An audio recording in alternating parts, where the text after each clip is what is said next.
This is by far the best XP farm you can build in Minecraft 1.19. Not only does it give you plenty of experience points for enchanting and fixing your armor, but it can also give you an infinite supply of totems and up to 3,600 emeralds per hour, along with a ton of other resources useful for crafting potions and TNT. It's also ridiculously easy to build early game. What more could you want from a single farm in Minecraft? Oh yeah, this farm also works perfectly fine on any multiplayer server since having multiple players online does not affect the spawn rates, unlike most other mob farms. It would work especially well on the new Rollin' SMP coming out June 8th. We're making a retro-style faction server that brings back the vibes of OG survival multiplayer with modern features and cross-compatibility between Bedrock and Java players. More on this at the end of the video. All you need to build this farm is a small chest full of resources and a couple minutes of free time. Literally, what's stopping you from building this farm right now? Oh right, I haven't showed you how to build it yet. So first you'll want to find yourself a spot that's pretty far from any nearby land. That's going to be a problem, that's going to be a problem. So we're going to have to back off a little bit more into this direction. If you want to know if you're far enough, go into your render distance settings and change it to 8. And if there's nothing in this area, you'll be fine. Next, to build up from the sea floor and build this shape.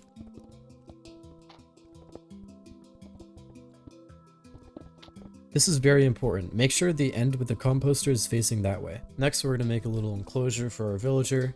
So just make a little box. Doesn't have to be anything fancy. And remove these blocks if you want to use a boat to get the villager in place, but I'm just going to use a spawn egg because it's a lot easier. And as you can see, the villager's taken up residence at that composter. Next, you're going to want to place some glass blocks around here, some of your building block right there, extend the glass there, and then 2 signs. So this should be looking like this so far, and once this is done, we're ready to start building up. So we're going to start building a tube that goes straight up exactly 126 blocks above this block. So you would start counting from here.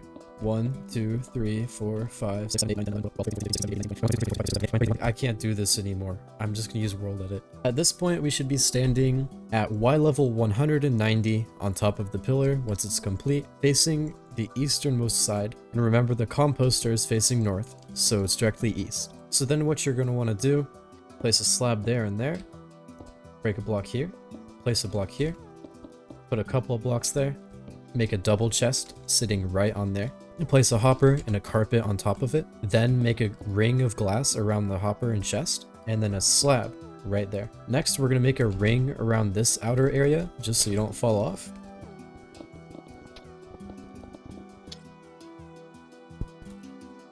Once you're back inside here, place a water bucket there and let it flow all the way down to the bottom. Next, you're going to want to fill in this ring right here, and from this block build up another 23 blocks.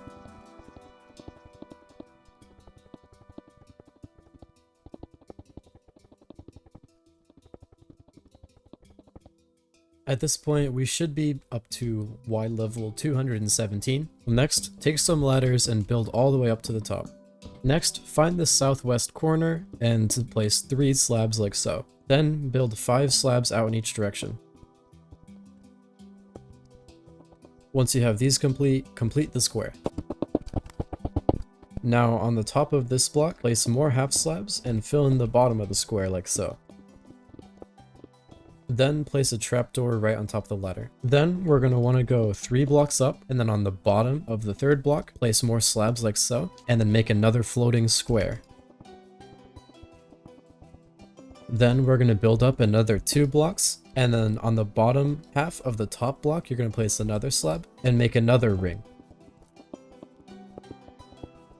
Now we're going to want to go up 1 more block, place a slab, and then fill in a ring of half slabs along the inside like so.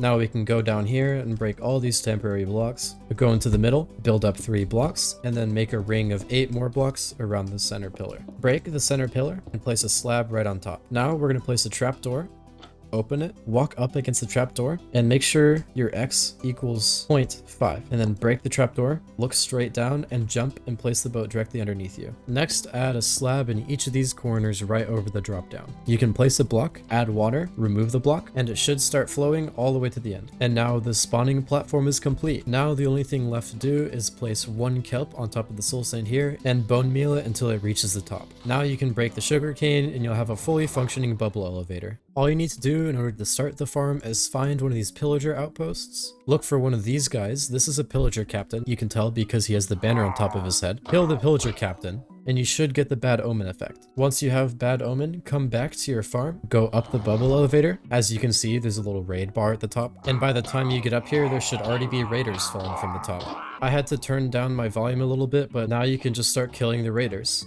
From that one raid, we got 5 totems and over a stack of emeralds. If you ever want to start the farm again, you climb up to the top, press F3 and B to turn on hitboxes, and then kill the pillager in the boat. Essentially what this boat does is capture the first pillager that spawns in the raid, which is always a pillager captain, and keeps them there the whole time even if you leave the area. Once you have bad omen, you can drop down to the bottom and start the farm again. Just as a fair warning, if you stand too close to the hopper, right now I'm kind of backed up against the wall, but if you stand too close, there's a very high likelihood that everything in there will see you and then you will die very quickly. If you don't want to risk this, you can break the carpet and the slab and place a chest right above you so you have a 1 pixel gap where you can hit the raiders. On top of that, you can place a bunch of boats up here to catch any vexes that might spawn. It's actually really easy to build something around this farm too, as long as you make sure there's a 3x3 hole right above the center of the farm and that you don't create any new spawning locations that might interfere with the farm. So I covered the entire roof with carpet to prevent that. Like I mentioned earlier, the official release of the new role in Factions SMP is this coming Thursday, June 8th for those of you watching this video within the first week of it coming out. Use the IP rollin.com and use the default Bedrock server port to join if you're using Bedrock Edition. If you want to participate in the early access playtest before then, join the Discord to find out how. That's all for now, and I'll see you guys next time.